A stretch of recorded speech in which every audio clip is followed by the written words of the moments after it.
Ka Sentinel jangka North East Assam Rifles mentakasngi ke Rakhe ya ke Assam Rifles Veterans Day hakasien ke Peningkong hak headquarter jangka halat kor Shillong.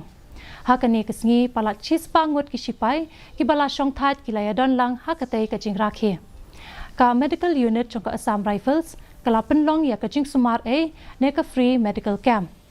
Shu Director General jangka Assam Rifles bat ubalong ru President jangka ARWA ulasa meki bor banyarap ya ka borio sngo lasam ru ya ki wheelchair bat ki dengdo.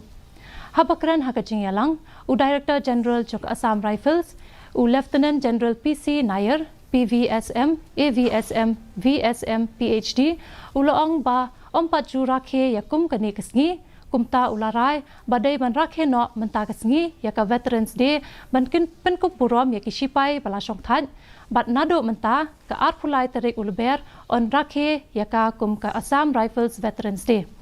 La ban kedau baga Assam Rifles kadan hadu kumpa shilak shi hajar shi इनसे संपर्क करेंगे और अनेक कार्यक्रम आयोजित करेंगे।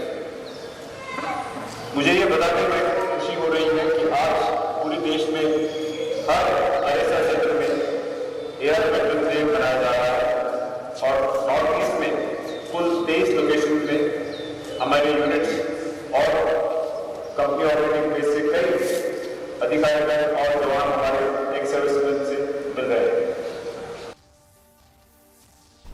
Kamighalya kalakring